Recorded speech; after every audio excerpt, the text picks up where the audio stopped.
right. Thank you, everybody. And thank you for the introduction. Today we're going to be talking about standard time, and I am involved with State Standard Time, and I'd like to introduce Mr. Jay Pea. He can wave at us from his box, but he is the president of Safe Standard Time, as well as the co-chair of the Coalition for Permanent Standard Time. So he's going to jump in a little bit later to help with questions, and especially some of the political stuff, which he is pretty much the best expert in the country on. So he is a wealth of knowledge. He is also a graphic designer and made a lot of the images in the talk. So thank you to that. These QR codes go to the web page that has a lot of resources, as well as our video series, The Science of Clock Change, which I encourage everyone to go watch. So we're going to talk about a few things. One, how clock time affects circadian rhythms in sort of general. And then we're going to be talking about the short and long-term effects of daylight savings time, and then move on to a little bit of what we can do about that and how you can get involved with advocacy, both at the state and federal level, if you're interested. So I wanted to start with kind of where we are today. A lot of people do not like clock change. About 60 to 70% of Americans say they want to end clock change in surveys, but where it gets a little dicier is which way people want to go. And so there's really two choices. The first is permanent daylight savings time. This has been tried before, twice in the US. One was exactly 50 years ago in 1974 during the oil crisis. Before that, it was in World War II. And both times it became unpopular. The experiment in 1974 was ended early, and it is currently federally prohibited by the Uniform Time Act of 1966. On the other hand, you have permanent standard time. Most of the world is on standard time. There are very few places that are on permanent daylight savings time. And overall, I hope to argue why it is the sort of healthiest and safest option, and it is federally permitted already, and that is why Arizona, Hawaii, the 5 US territories are already on permanent standard time. So what are these times? Basically, this goes back to the railroads. So because they didn't want trains crashing into each other, they wanted people to make their stops. In the old days, people just sort of lived by the sun. They'd look at the sun overhead at noon, and that was how they set their clocks. But what that does is for basically every, depends on what your latitude is, but about every 70 miles, your clock time would be about 4 minutes different. And that wasn't so bad if you're walking places, but once you sort of shrunk the country with the railroads, you started getting into trouble. And so we developed what's called either sort of railroad time or the time zones, and we divided the US into these 4 time zones. Now, if you look at the dotted lines on these graphs, that is where the sun is overhead at noon. And so ideally, the time zones were made with that meridian of the time zone having the sun overhead at noon. And then the solid lines are where the sun is overhead at 11:30 on the eastern end or 12:30 on the western end. Now you can see that the colors extend on the western side into the next region. And so for political and other reasons, the time zones don't sort of fit the ideal. And so you already get, even on standard time, places in the western edges of the time zone that have the sun overhead already at 1:30 or even later. Now, what happens when you go to daylight savings time is everything shifts by an hour. So where the dotted line is, where the sun was overhead at noon, now it's overhead at 1. If it was already overhead at 1, now it's overhead at 2.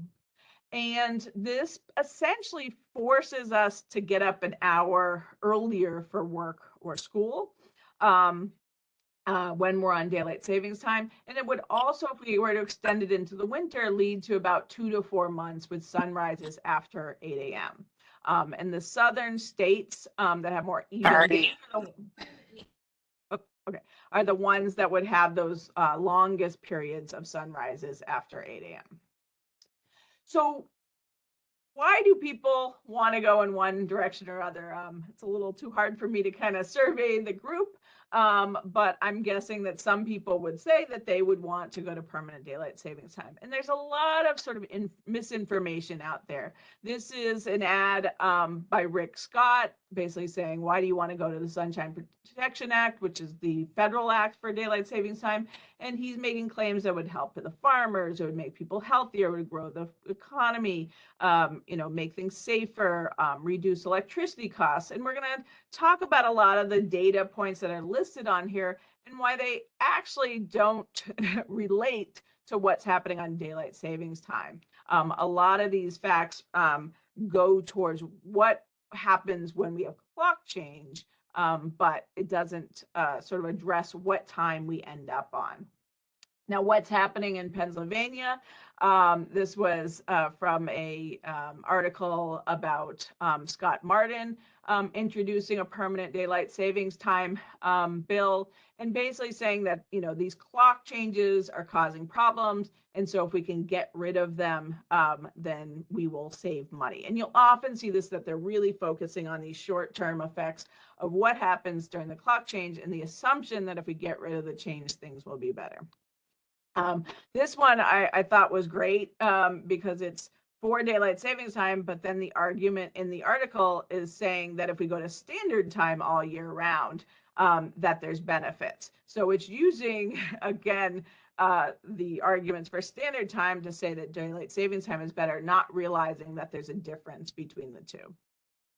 So going through kind of what are the harms of daylight savings time. So the first harm has to do with the transitions. And this in theory does relate to both daylight savings time and standard time. So when we make the transitions, there's a sudden shift. And in the spring, it's worse. We are losing that hour of sleep by shifting the clocks forward. We're also going from the more aligned standard time to the more misaligned daylight savings time, so our bodies don't sort of adjust. If anything, they're being shifted into this state of misadjustment. And so most of the harms that studies show are happening more in the spring. There are some effects that are shown in the fall. So what kinds of things do we see? We see things like 5% more heart attacks, 8% more strokes in the first days after the spring change, about 6% more fatal car crashes, about 3% more autopsies. So these are real things that aren't great, but they're all related to, again, the first days to about 2 weeks after the switch. So this is where I like to say it's like apples and oranges. You cannot use this data of what happens in the clock change to say that being on permanent daylight savings time would be better. We just can't, use that comparison. So let me show you a sort of more specific example. A lot of times you'll see that people will say it's safer, and they're pointing to this study by Doliak. And now this study looked at a number of different crime things, but they sort of parsed out evening robbery rate. And they said that there's a 27% drop in robberies that happens when we make the shift. And so this, again, has been translated into saying that we could reduce robberies by 27% if we were to make daylight savings time permanent. Now, if you look at this overall graph, and again, it was not sort of done to study what are the long-term effects, but if you look at the robbery rate in the period before the drop, for a lot of that time, it was actually lower than the rate during daylight savings time that was progressively getting longer. So again, this study does not suggest that permanent daylight savings time would lead to less evening robberies or crime in general being lower. This is another interesting study that was done by JP Morgan. They took credit card spending, and they looked at the credit card spending in Los Angeles that does do the time change, and they compared it to Phoenix, Arizona. So they looked at the month before and after the time change. And they found that in Los Angeles, when daylight savings time started, people spent almost 1% more on credit card spending. So they said, this is great for the economy. And when daylight savings time ended, they saw a drop by 3.5%. in spending. So again, they said that clearly shows that standard time is worse for the economy. Now, one thing is this is looking just the month after. It's not looking at then what are the effects as you go into the middle of the winter, the middle of the summer. But I want to have you look at what the spending was on. So there was some drop in spending on grocery bills and utility bills. And you can imagine, especially in the spring and fall, if it's darker sooner, people may not go out more. But I also want to highlight there was an increase in spending during daylight savings time on utilities that dropped when they went to standard time. There was a drop in fuel use when they went to standard time. And when daylight savings time started, healthcare spending increased by about 6%. So again, not all spending is sort of even, and not everyone might think that these increases in costs are actually, what's good for the economy and good for people. So number 2 for daylight savings time. This is what I think is the more important thing, because this is what happens throughout the entire period we're on daylight savings time. Now, we're on daylight savings time for 8 months now, from mid-March to the first week in November. And so a lot of people say, well, it can't be that bad because we're doing it for that long. And so it is mitigated by being in summer. We do have benefits that come from being in summer versus winter. And so a lot of times, people say, oh, I'm already feeling better in summer. And they relate that to daylight savings time. But it's more related to those longer photo periods, the longer day length, and versus the standard time. And I'll hopefully point you to data that shows that when the sunsets are later and sunrises are later, that causes problems even in those months that we're already on daylight savings time. But we know just from history and from other data that the effects get sort of worse in the winter, because now you're not only adding to the misaligned time, you're adding the sort of total loss of morning sunlight, which is also important. And so when the clocks shift, there are studies, there was one by Hadlow that looked at cortisol rhythms and some other hormones. And they found that even like 3 months after the time change, the average cortisol rhythm only moved by about 2 minutes. So where the clocks changed by an hour, the cortisol basically stayed almost perfectly aligned with sun time. And so this is what's happening, is our bodies are staying in line with the sun, our social clock is moving. And again, that's where I said you sort of are essentially forcing yourself to get up an hour earlier compared to when your body wants. So people are more likely to not get enough sleep, to have difficulty falling asleep, and and need those alarm clocks more. So let me give a sort of example of these clocks. So our body has a circadian rhythm, and basically that circadian rhythm makes it easiest to do certain things at certain times of day. So things like being able to fall asleep, being able to wake up, when our body wants to digest, when our brains want to be alert for safe driving and for working. And all these things are sort of timed. And if we can anticipate them with our body clocks, we can do them easier. Now you have the social sort of time. And so on standard time, at the meridian, everything is aligned. And noon is noon, and the social time aligns very well to the circadian time. So that's going to make our whole sort of body work better. Now, what happens with daylight savings time is you shift that social time by an hour, but again, the circadian time stays about the same. Now, what happens though is because you potentially don't get as much morning light and more evening light, their circadian rhythm actually starts having a delay. And this is going to happen more in some people than others. So teenagers, people with a sort of tendency toward delayed sleep phase is going to be off. So now you're not only off by the hour that you shifted the clocks, but you're potentially off by more than that. And you'll see that these activities are now not in alignment. You're going to have more difficulty falling asleep at night, more difficulty waking up in the morning. You're now driving in this period where your body wants to go to sleep and still be asleep, and more likely to get into accidents. When our circadian misaligned, we actually have poor food choices. People are more likely to eat fats and sugars, and so become more obese. Again, digestive problems can increase, so we can get things like IBS. So I'm just highlighting a few of these, but these are some of the sort of functions of the body which, when we don't have that alignment, don't work as well. So how can we actually study the long-term effects of daylight savings time? Ideally, we'd have these natural experiments. We'd be able to compare places on permanent daylight savings time to places that are on permanent standard time. But we have very few examples of that. Indiana did change its time zones, so we have a little Indiana data that I'm going to highlight.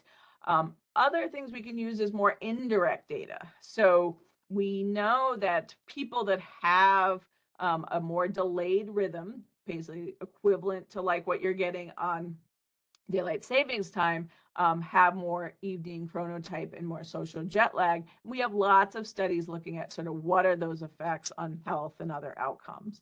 And then sort of the most interesting research is trying to compare what is basically the difference of having a different clock time for a given area. And the way we can do that is we can look within a time zone. So on the eastern end, we have earlier sunrises and sunsets, and on the western end, we have later sunrise and sunsets, but their clocks are set the same.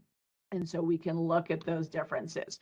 So we can either look at them by kind of comparing just the eastern edge to the western edge. We can look for places that are exactly 15 degrees or 1 hour apart. We can do it linearly. We can say, you know, for every degree off from the meridian, how much risk is there is. Or we can kind of do a binary model. If you're within the sort of ideal zone, when you're within a half hour of the sun overhead, versus places that are more to the west, outside of the ideal zone. So these are some of the ways studies that I'm going to talk about try to use this to learn the effect of having these delayed clock times.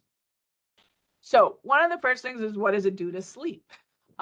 So this was a study by Giantella. It looked at adults, and they found that employed adults on average lost 19 minutes of sleep when the clocks were set an hour later. Now, if you had to get up by 7 a.m. To work at that time, you lost about 36 minutes of sleep.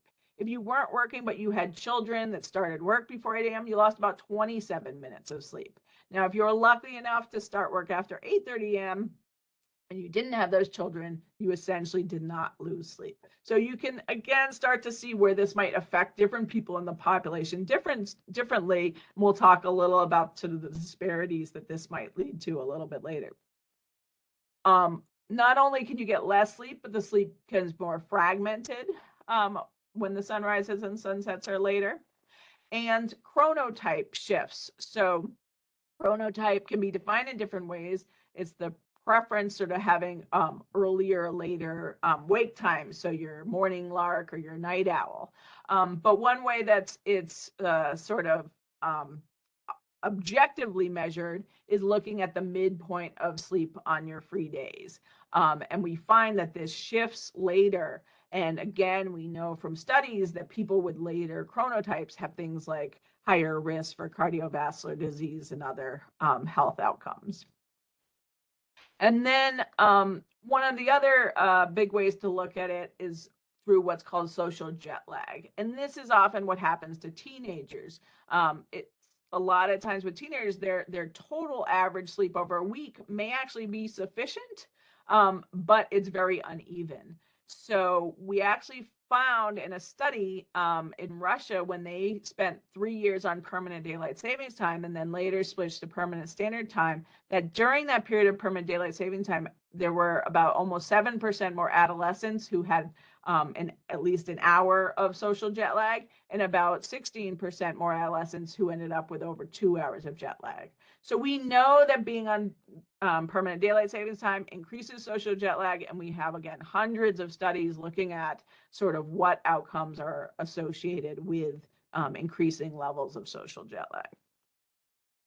So when we look, though, at some of these sort of time zone studies, looking at what is the effect of having that delayed clock time, there's a couple of studies that looked at cancer by Vofam and Gu. One looked at overall cancer rates and found that in males, there was about a 9% increase rate of cancer, and in females, 12%.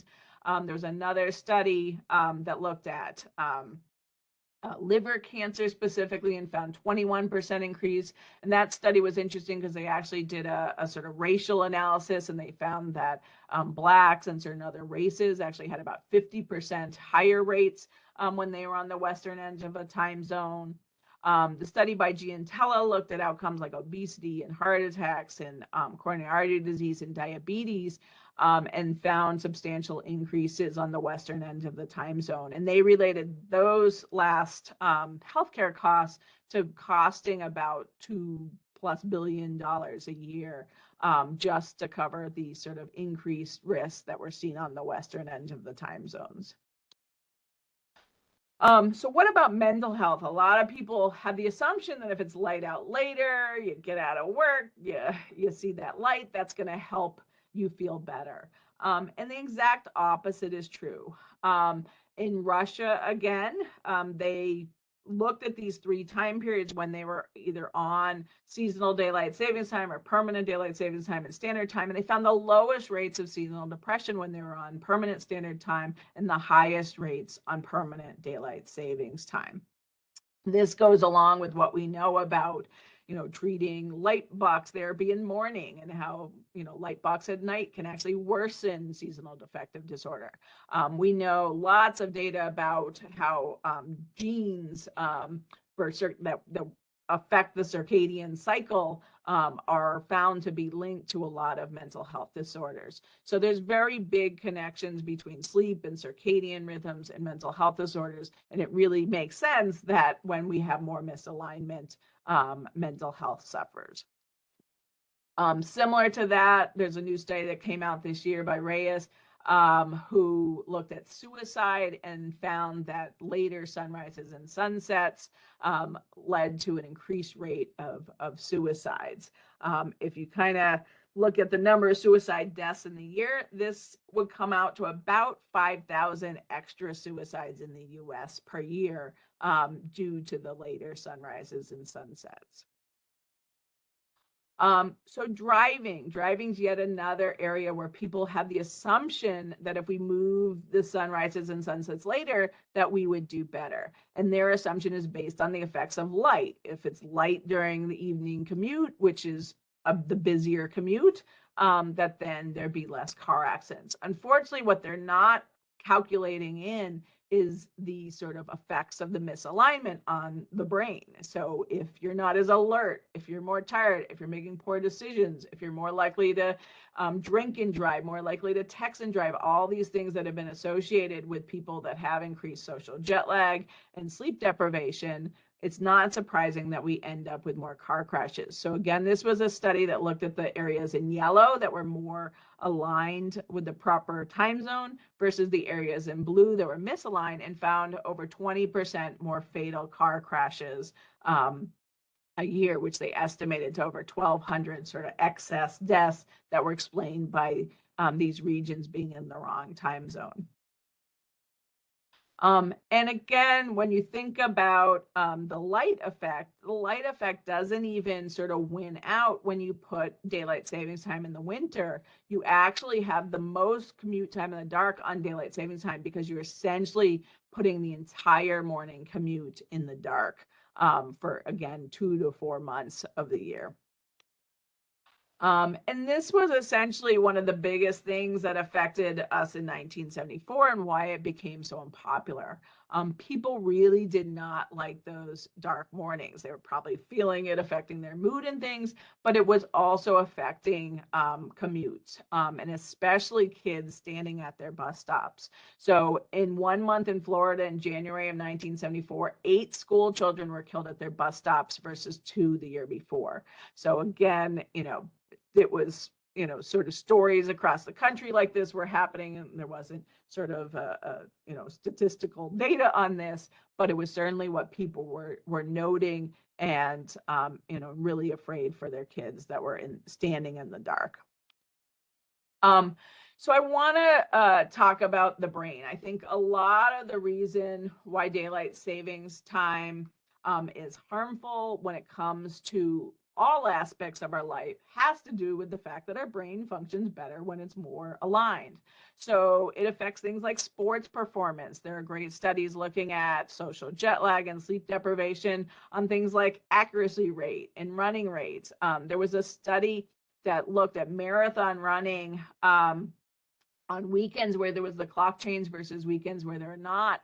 And there was, I'm forgetting the exact number of time, it was something like, I think, 12 minutes slower marathon running rates when there was the clock change. There are studies looking at how CEOs perform and how business units perform. And when people are less circadian misaligned and get more sleep, these work units and this decision making and productivity at work all increases. There's studies in police looking at how sleep deprivation and circadian misalignment affect things like racial profiling and their ability when they're doing like shooting tests to shoot the criminal versus not shooting the the innocent bystander.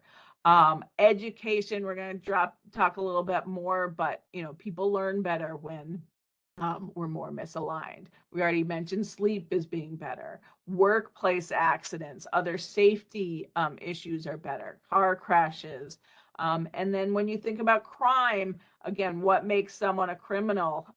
If they're doing worse in school, if they're not making as much money at work, if they're more into drugs and alcohol, those are all reasons that are potentially associated with crime and have been seen to increase when there's more circadian misalignment.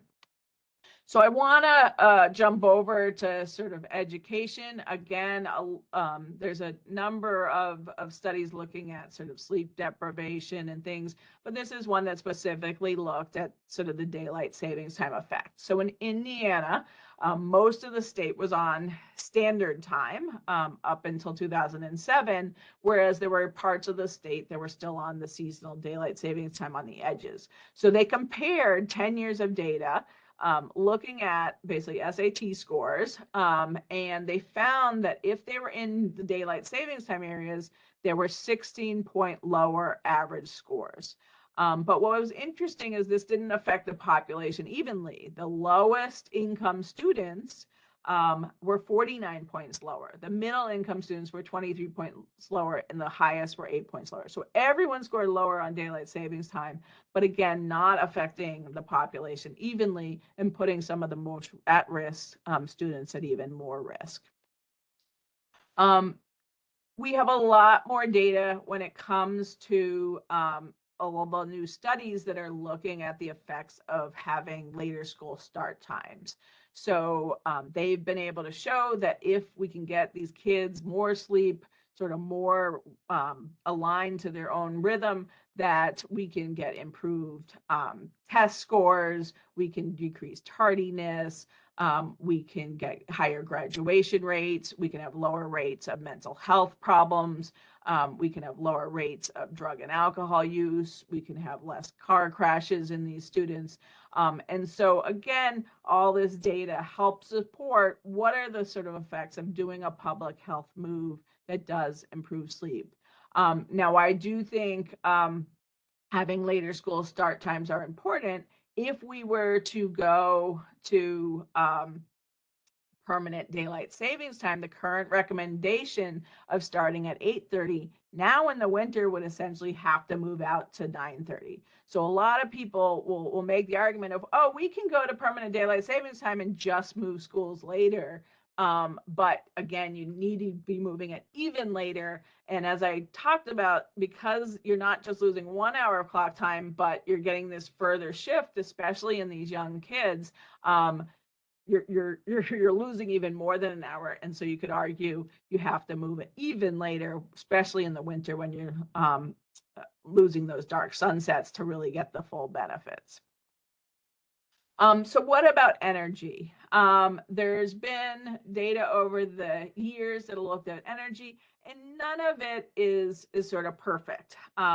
There were Department of Energy reports that looked at 1974 and were pretty much a wash on whether the experiment in 1974 saved energy. But you got to remember, this was in the oil crisis. People weren't allowed to be putting on their heat as much as they wanted. They had certain restrictions of how hot they could have it. People weren't driving as much. So again, it wasn't sort of a real good example of what the energy use would have been in normal times. Things have also changed a lot since 1974. We have a lot more electronics. We have a lot more air conditioners and things like that. So a little bit more recently, in 2007, when daylight savings time was extended, they compared what is the energy use in the time before the extension.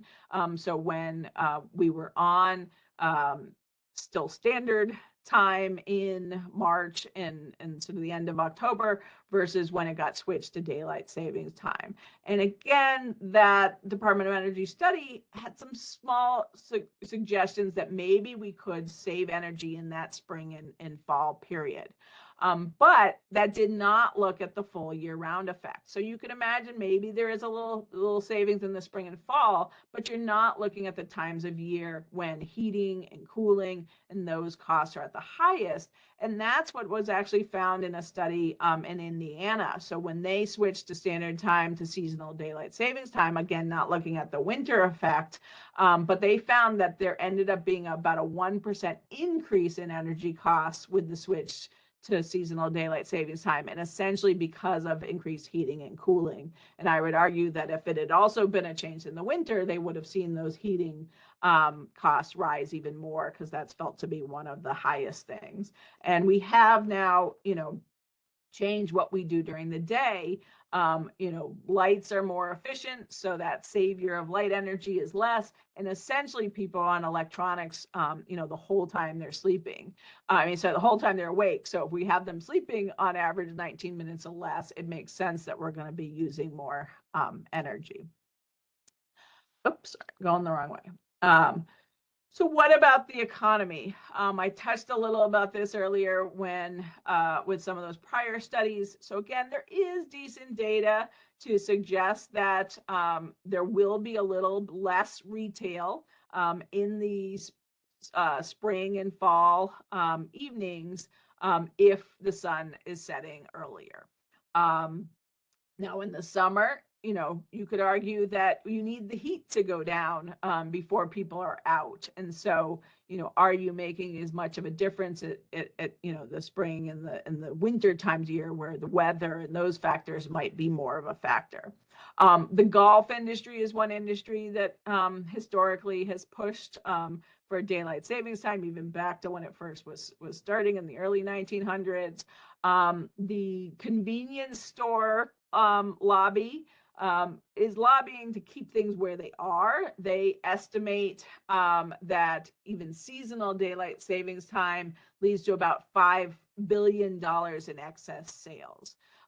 So while other DOT reports have not been able to sort of comment on gas use, certainly it seems like these gas companies, know something and think that they are getting more money out of daylight savings time. And that brings up, pollution and climate and those issues if people are using more gas.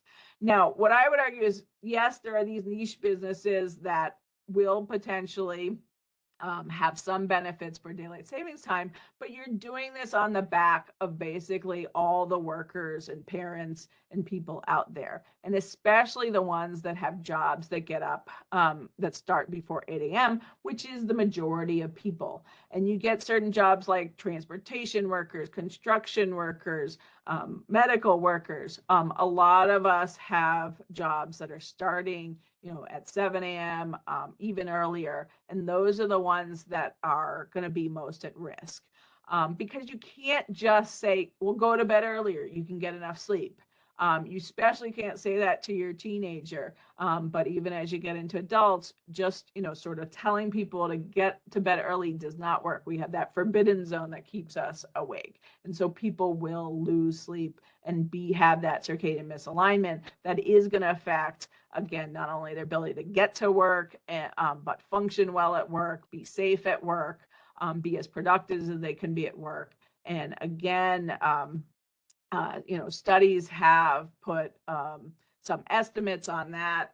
Giantella's study found that the worst productivity was associated with $1 million of lost work just from people not showing up at work.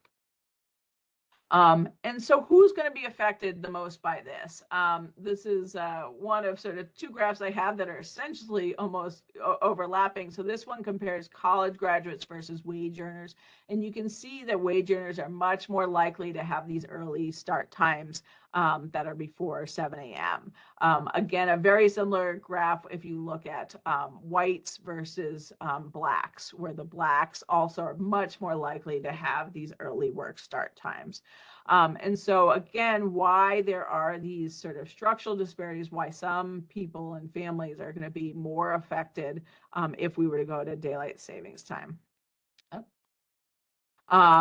And I already touched on this, but these millions of dollars of lost work days, lost productivity, if we have the later sunrises and sunsets. So I would argue we know enough now. Other groups have decided this too.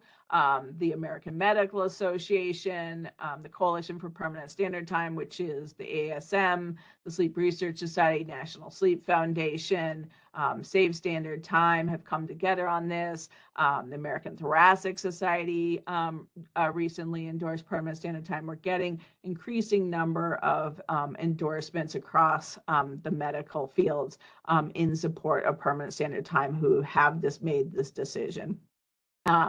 Again, here are some of the groups. Some of the other groups that have endorsed standard time are Parent-Teacher Association, the National Safety Council. And I just want to touch on ones you sort of may not expect.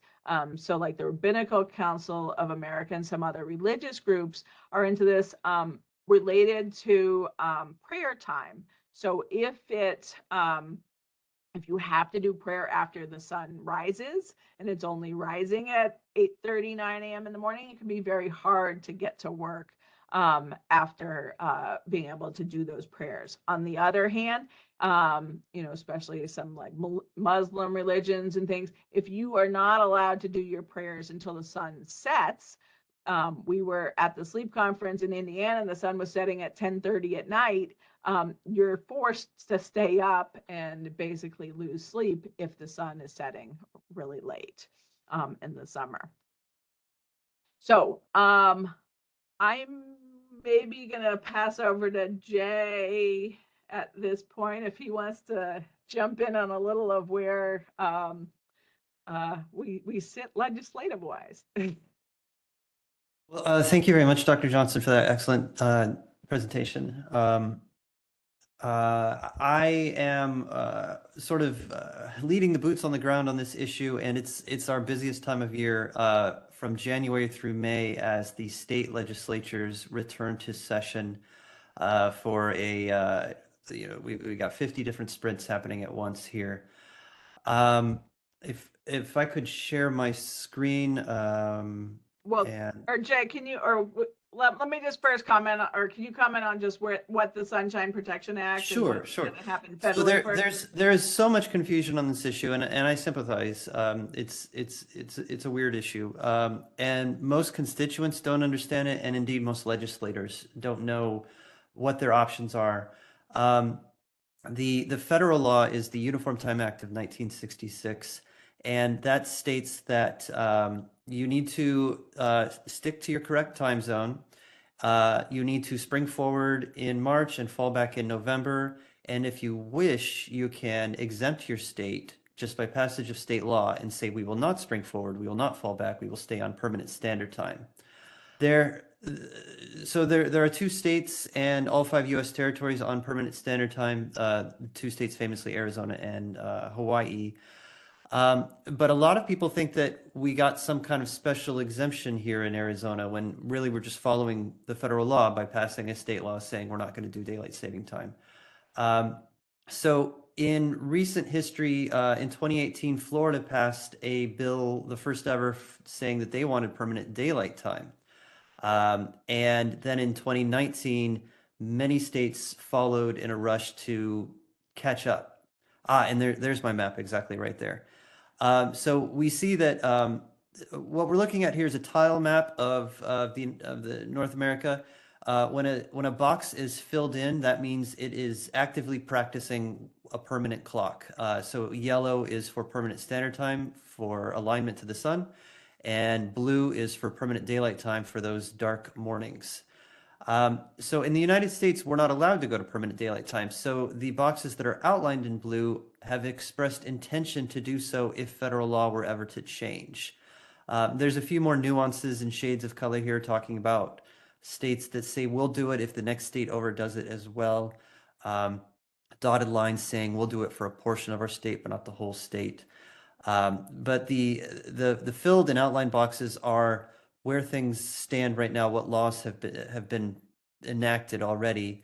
Now the circles, the spots, are indicating bills that are actively being considered right now. So if I start on the West Coast, you can see Washington and California have bills right now for permanent standard time. Several other states are looking at permanent standard time or permanent daylight time or something in between. Now in Congress, on the right column, we have federal law. We have bills for permanent daylight time or kind of a soft permanent daylight time, but we don't have any federally, any bills in Congress right now to get rid of daylight saving time. We need to see more states move toward permanent standard time in order to convince Congress to move toward permanent standard time. Congress likes to follow what the states are doing, and so far most states have moved toward permanent daylight time. However, in recent years, since we've begun our work at Safe Standard Time, the number of bills for permanent daylight time have decreased each year, and the number of bills for permanent standard time have increased each year. So we're very hopeful for the year ahead, especially here on the West Coast. Want to give a Pennsylvania update? And in Pennsylvania, you have bills for permanent daylight time and for permanent standard time. So that's actually a misprint. Senator Boscola's bill is for permanent daylight time. The only bill for permanent standard time is House Bill 312 from Representative Russ Diamond. We would love if anyone in Pennsylvania could ask their state legislators to sponsor that bill or to file a companion bill in the state Senate. Otherwise, there are 3 bills from Boscola, Martin, and McKenzie that are seeking permanent daylight time. And I imagine the reason Boscola's bill ended up in the wrong column here was on the East Coast in particular, there are some bills that they say, well, the federal law says I can't do permanent daylight time. What if we change our time zone? So some of these bills are trying to go to permanent Atlantic Standard Time, but don't be fooled by that. Atlantic Standard Time is for 60 degrees west, which is Puerto Rico, the Bahamas, Newfoundland, places that are 500 miles to the east of the U.S. East Coast. Really, if you're on the eastern coast of the U.S., as was displayed in Dr. Johnson's maps earlier, you are closest to the 75th meridian, which is what defines Eastern Standard Time. Yep, I got duped. That's why I bring Jay along. He keeps me on it. I just want to touch on one last thing that goes along with this confusion. daylight savings time, a lot of misinformation. And when you ask people how they respond to polls can, really vary. And it's not clear that they know what they're answering. So in 1973, when people asked, do you want to go to permanent daylight savings time, 79% said yes. Now, a month later, once they experienced it, it dropped down to 42%. And that was sort of, along with it being repealed. This was a u.gov study overall, otherwise, that asked people, which do you want to go to? And there was a slight preference for people saying they wanted to go to permanent daylight savings time, but then they asked about sort of their values. They said, do you want the option that's best, for your circadian rhythms, that promotes, safety of people going to school, to make you sleep better and better mood? And a lot of people ranked these highly of what time they were wanting to go to. But they didn't realize that those are what you get with permanent standard time. So I think if we get the education out there of, hey, do you want this time that is better for all these things, we would start getting different responses when we do these sort of national polls. So overall, again, there's a lot of information out there with some of the different resources. Sorry, the coming soon actually is here. ditchdst.com is our Coalition for Permanent Standard Time site that is now active. You can help right now. Let Jay know you're interested. We really need these state level bills supported. We are not going to get the federal government to act, and we would love the whole country to go together to make it sort of easier on the transportation industries and other issues. But they are likely not going to make a change unless we see some of these states start passing standard time bills. So they're critically important, even if they are these packed bills that sort of won't go into effect unless nearby states do. We do need to ask Congress at a federal level to block the Sunshine Protection Act or these other permanent daylight savings time bills. So in 2022, the Sunshine Protection Act was brought up to a floor vote and passed the Senate unanimously, but then the House declined to pass it. So that's why a lot of people thought, oh, it was passed. So it only made it past the one House, and again, the House stopped it. And if I may, it expired in December. It has been reintroduced, but the newly reintroduced version would need to go through the Senate once again. It doesn't restart where it left off. And fewer sponsors signed on in 2023 than had done in 2022. So we feel like we're making progress in the right direction, but we really do need that standard time bill at the level to easily write at least a sort of form letter to your legislators. You can use this text SST to 50409 through ASM, through the Ditch DST. We have other ways to help write to legislators or to sign on to our sort of letter. So I think that is what I have for now. I have lots of references if anyone wants. I'm going to unscreen share, and I see that there's some questions. Thank you. I guess I'm just a little confused at first because I think I was misunderstanding. Are there 3 groups of, I guess, ideals when it comes to either permanent daylight savings, permanent sun standard time, and then the current system? And is the group that it sounds like there are 2 groups that both want one single permanent time throughout the year, and both of these groups just have different opinions on like what that time frame is. Is that I guess my real question is that what it has? So both of these groups are in agreement that it is bad to change the time at some point in the year, but because both of these groups have essentially kept very strong differing opinions on which time to keep, is that what is keeping us from making any progress? essentially, because there are three options, staying where we are, going to permanent standard time, going to permanent daylight savings time, we're kind of in this, third, no one could kind of get together to become the majority argument. Yes. And is your stance that, like is the stance of your group that the current system is better than a change away from switching the time? Yeah, so the latest updated ASM position statement, the position statements from SRS and Society of Biological Research is that staying the same is better than permanent daylight savings time, but Staying the same with time is the best. So staying the same with a change in the year. Yes, with the So status quo.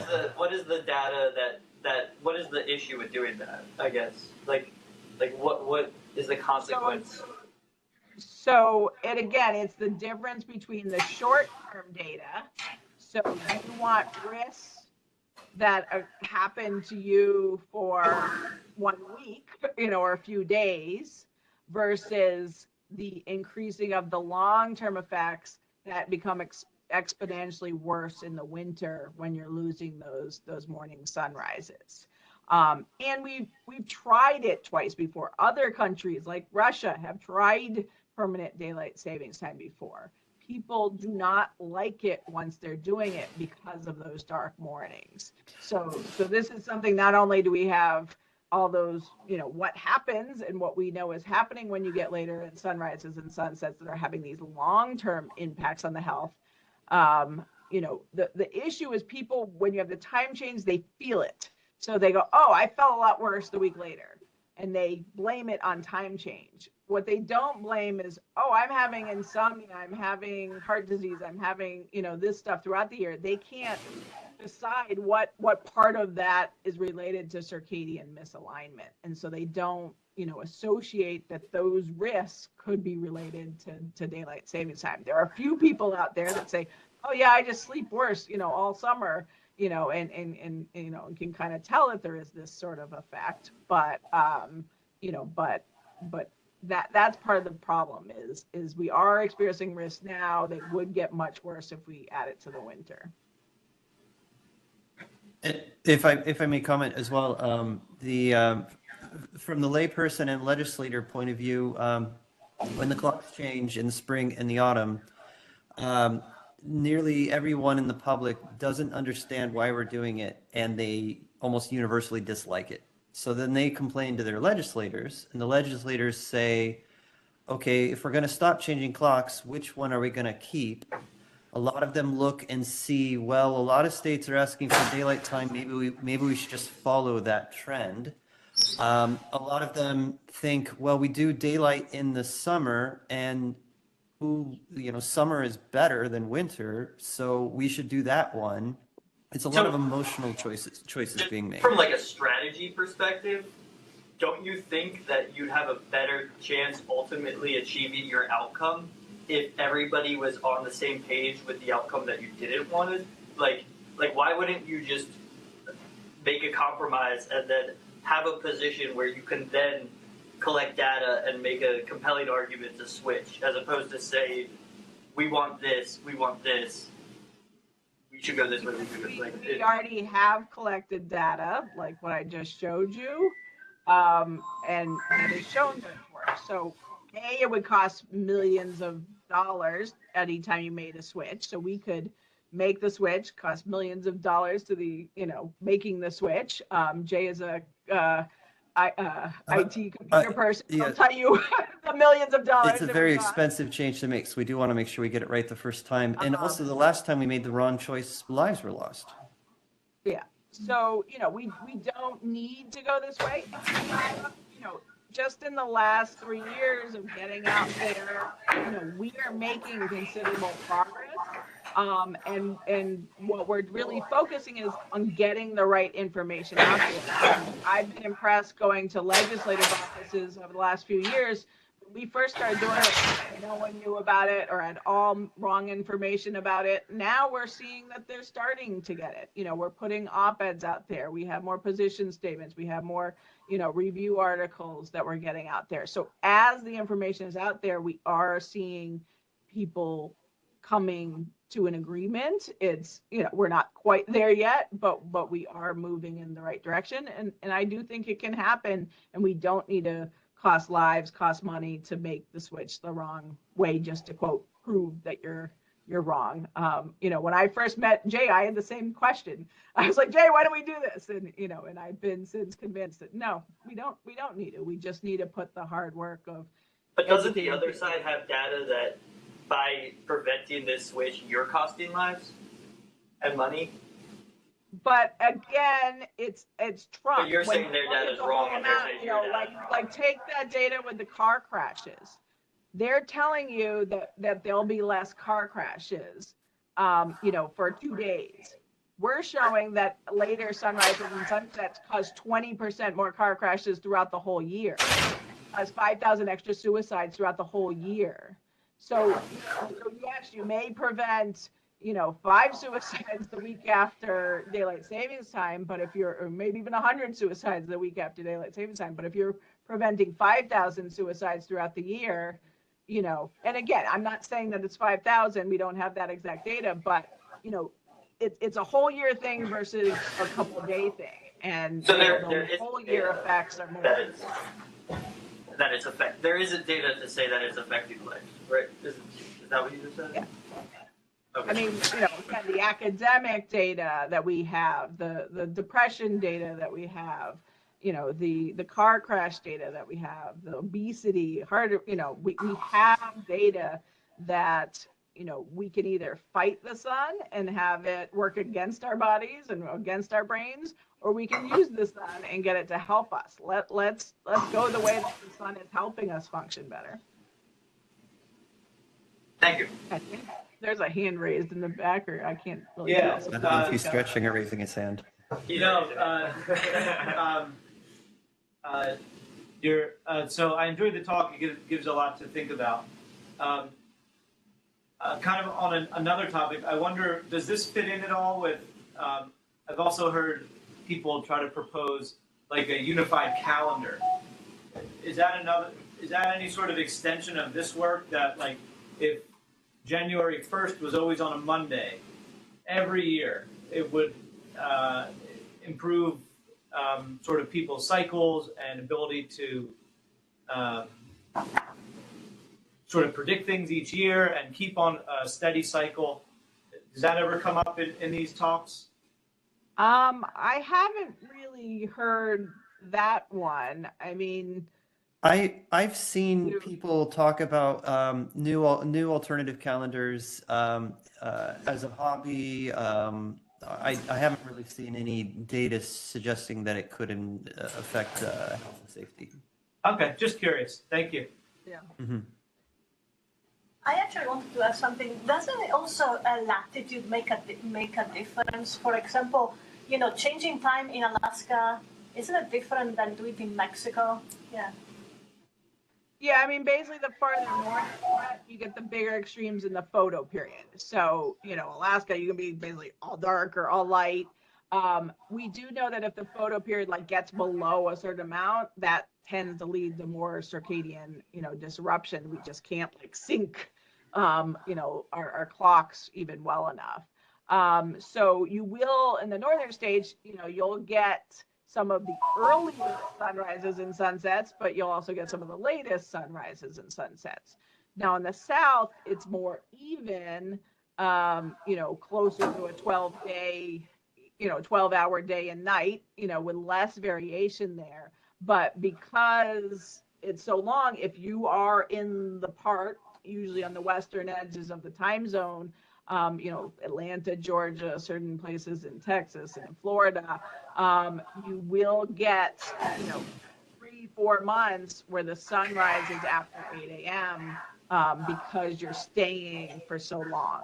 So, so that's the sort of difference in terms of how the light is going to affect you. where you're in the south and you're to the east, you would probably have, less time where it's light, before or dark Because after 8 also when you mentioned the study that they've done in Russia, I mean, Russia is a huge country with different latitudes too, so it depends also where they looked at and. Yeah. I mean, needless to say that out of this time trial, there's very little data out of it. That's essentially the one study that has been published based on this. So, it's a great experiment. It would have been great to have a lot more studies coming out, comparing those 3 time periods. That's what we really needed, are these real naturalistic studies. And they had the perfect example because they had several years on each time period. So yeah, I wish there was more. That one kind of had these different regions throughout Russia. I don't remember all the specifics, but and a lot of these studies, if they're well done, they do latitude as one of the adjustments. So when they're looking at the east to west time zone, one of the things they sort of adjust for, is latitude. Another is weather. There's a lot. These get very complicated, and I'm, these people like Beth Klerman and those that know how to do these studies well. It's very complicated. There's a lot of that. But in 1974, in the United States, all 50 states changed the time? It was mandated by Congress in 1974 to go to permanent daylight time for a 2-year trial in response to the oil crisis. There were a handful of states that got exemptions, but it was most of the nation. And within 6 months, it was repealed. They did not finish the 2-year pilot due to the concerns mainly of parents for their school children's safety. Okay. And I'm sorry, with that, the point that you guys were making with that evidence was that daylight time was bad? When permanent daylight savings time was tried twice before in the US, both times it was considered to be a very unpopular thing, and they decided to end it and not continue with it. In a short amount of time. Yeah, it lasted a little longer in World War II, but in World War very quickly repealed. In World War II, as soon as the war was over, it was rescinded. And during the oil crisis, it was rescinded as soon as possible. Within 6 months, it's very quick for Congress to act. So they've trialed it twice already, and they haven't trialed it the other way around. No, we have Arizona and Hawaii that have been successfully doing it for many years. Yeah. Do you think it's possible that if you just let people adapt over the course of a few years, the rhythms would sort of fall in place, and maybe some of the findings have been spurious or due to some other cause, and just you can convince me that the time change certainly causes a lot of issues each year. I guess it's less convincing that a 1 hour difference, if you're born into that, how is that really going to cause all this stuff over the lifespan? And that's the data we get from these position and time zone studies, because all of those places are doing the switch. But if you're just the difference between, the east side and the west side is where they set the clock. Right. They're both switching, they're both doing things, but do you have basically an hour later sunrise and sunset? I have a response. This is a very common question. When you say, wouldn't we just adapt? I would ask, what does adapt mean? If you mean biologically, would the human population adapt to waking early and going to school or work in the dark in the winter? I don't think biologically we would adapt to that. Now, if you mean sociologically, would we then push our start times back then I would say what would be the point of moving the clock forward and moving all schedules back? That's just permanent standard time with extra steps. And in the meantime, there would be several years to make that adaptation occur, during which lives would be lost. Interesting. Thank you. Thanks, guys. All right, Thank you so much. Thank you. Thanks very much.